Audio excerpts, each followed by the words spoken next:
रक्तदान महापुण्य कुहाए। दुनिया जो 40 कोटी सर्वश्रेष्ठ दान अच्छी सेथि मध्यरु रक्तदान सर्वश्रेष्ठ दान।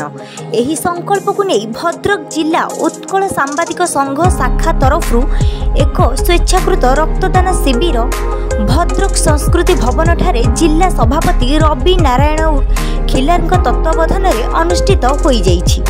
उक्त स्वेच्छाकृत रक्तदान शिविरटी भद्रक जिलापाल श्रीजुक्त दिलीप राउतराय और भद्रक जिला मुख्य चिकित्सालय सीडीएम और सुधांशु शेखर बड़ फिता काटी उद्घाटन करने सहित उक्त रक्तदान शिविरटी सांबादिक मानक द्वारा आयोजित होइथिबारु उच्च प्रशंसा करने सहित बहु समय धरी रक्तदाता सह समय बिताइबा सहित सेमानक स्वास्थ्यावस्था कथा पचारि बुझिथिले।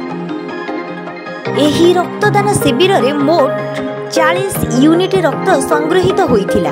रक्तदाता मानकु उत्कल सांबादिक संघ एवं जिला रेड क्रॉस तरफ प्रमाणपत्र प्रदान करा जायथिला। एही रक्तदान शिविर रे राज्य उत्कल संघ सभापति विभूति भूषण कर, भद्रक विधायक सीतांशु महापात्र, अश्विनी कुमार सामल, वरिष्ठ सांबादिक निहारंजन दास प्रमुख योगदान करथिले।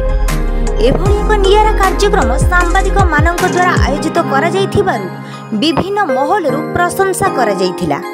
राज्यर सर्वपुरातन सर्वबृहत्तम उत्कल सांबादिक संघर भद्रक जिला परिवर्तित कमिटी बैठक ए बैठक रे आज राज्यर एवं जिलार अनेक वरिष्ठ सांबादिक जोग देइथिले।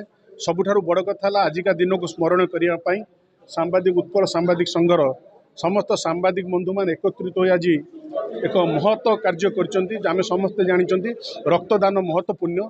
आज यही परिप्रेक्षी सांबादिक बंधु मैंने निजे रक्त देवा सहित निज परिवारवर्ग और निज सहयोग मान सामिल कर सर्वप्रथम समस्त सांबादिक बंधु मान हृदय साधुवाद और कृतज्ञता ज्ञापन करुच्ची।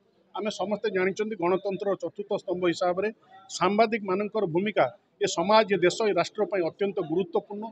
किंतु आज जिते सांबादिक मानकर सुरक्षा कथा हो, वेतन कथा हो कि पेंशन कथा हो, निश्चिंत आज पर्यंत सांबादिक मान वंचित हो रही।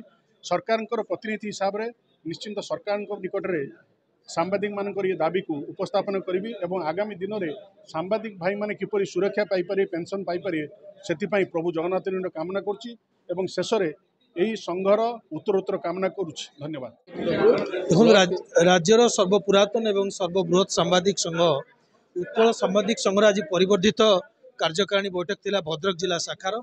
ए अवसर में सांबादिक बंधु माने एक रक्तदान शिविर आयोजन करथिले। संतोषर विषय जे 40 रु ऊर्ध्व सांबादिक बंधु आज रक्तदान करछन्ति एवं यही अवसर में आम जो परिवर्धित कमिटी थिला गोटे संकल्प नियागला जे आमे जो दीर्घदिन है संघ पक्षर सरकार पाखे आम दाबी उपस्थापन करुचु सांबादिक मानक अर्थनैतिक एवं सामाजिक सुरक्षा दिया जाऊ, अर्थात पेंशन एवं सांबादिक सुरक्षा आईन लागू करा जाऊ।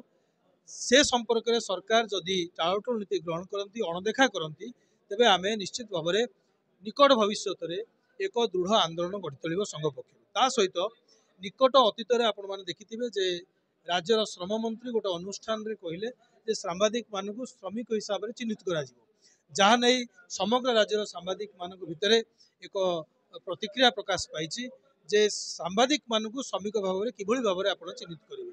आमे एभली सरकार मानसिकता को दृढ़ भाव में विरोध करुँ। जदि सरकार एभली कौन मानसिकता नहीं सांबादिक मानक श्रमिक श्रेणी अंतर्भुक्त करने को चाहता तार संघ को दृढ़ भाव में विरोध करने आज बैठक में प्रस्ताव निगला। तेणु ये केवल एक आह्वान थिला भद्रक जिलार सांबादिक बंधु मान भविष्य में आम दाबी प्रति जब अणदेखा कराए आमर अर्थनैतिक और सामाजिक सुरक्षा को जब सरकार अणदेखा करती ताहले दृढ़ आंदोलन पे समस्ते प्रस्तुत रहा एक प्रस्तावना निगला और ये एक आपण कहि पारंती जे प्रस्तुति बैठक थिला।